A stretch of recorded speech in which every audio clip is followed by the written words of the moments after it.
What is good? Osiris here, stuck in the middle. If you're new to the channel, thank you for joining.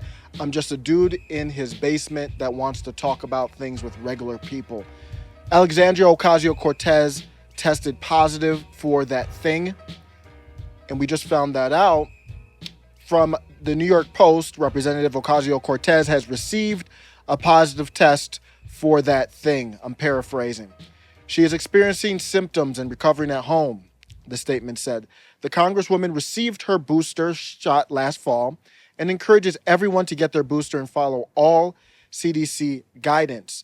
I wish her the best recovery. We're hearing that most cases are mild, but we don't want to assume anything. She's recovering at home just over a week since she was spotted partying without a mask in Florida, her office said Sunday. This is getting awkward. At what point do we stop taking score of who has this thing? Now, you have to make the right decision for yourself as far as prevention goes and treatment. You have to talk to doctors, people you trust. Ultimately, it's not a doctor's decision. It's not the government's decision. It's not YouTube's decision. It's your decision what to do for preventive measures or afterward for treatment. But it's not news anymore if you get the thing. If somebody gets it, it's not news anymore. This is becoming awkward. And I know we're feeding into it. I'm doing a video on it, but I'm trying to do a video on it to say, I wish her the best, but it's not news. It's spreading like wildfire. The real reason this is awkward is we've seen Whoopi get it. Members of Congress just over the weekend, 4 of them got it, and they're all fully protected with that injection. AOC releases that generic statement of obedience. Go get your booster. As if we don't see what's happening. Now, we're 3 needles in now. Now, people are talking about a 4th. I'm not against the needle at all. If you want to get it, get it. You make that decision. My concern is I want an honest discussion. Why are we not having an honest discussion in our country about this? We didn't even get an honest discussion from the highest court in the land, SCOTUS, at least from a few of the justices. I feel like I'm doing more work to try and provide accurate information than the justices on the Supreme Court. What an embarrassment. Savannah Guthrie asked Rochelle Walensky if memes mocking the agency point to a larger credibility problem. These memes are effective. These memes point things out because humor is only funny if there's some truth to it.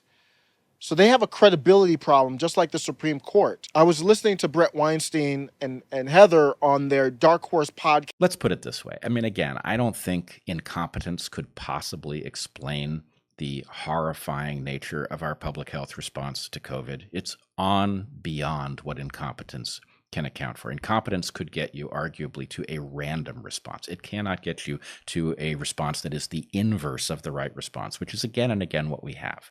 So these people are absolutely awful at their job. Is it because of corruption? Is it because they have some kind of insanity that has not been publicly disclosed? I don't know. But the point is, I would say actually, and I said this on my Substack this last week, they're either awful at their jobs or they're awful at the jobs that we have been told they are trying to do.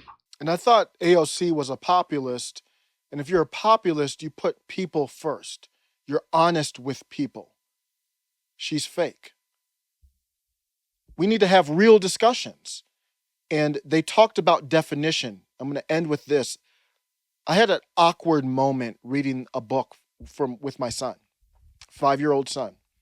I was reading this book. It was printed in 2018, so 2018. And I was reading it to them, and it's the ABCs of science. And here's what it said. This is a literal picture of the book that I took on the carpet while I'm reading it, after I'm reading it to my son. It says, V is for V. V's stop the spread of disease. Some V's are weakened versions of a virus or disease that help your body create immunities. If you catch the actual virus, your body will be ready to fight it if you have been V'd.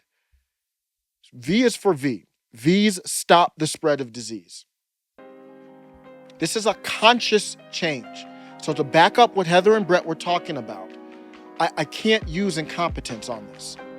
because this is a conscious change. This is what the CDC concocted for the definition of a V, a preparation that is used to stimulate the body's immune response against diseases.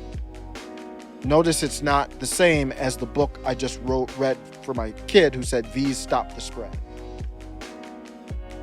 What's my takeaway is this leaves regular citizens to fend for themselves, to find information from sources that they trust. I'm sorry, YouTube, the sources you trust, I don't trust. I don't trust them.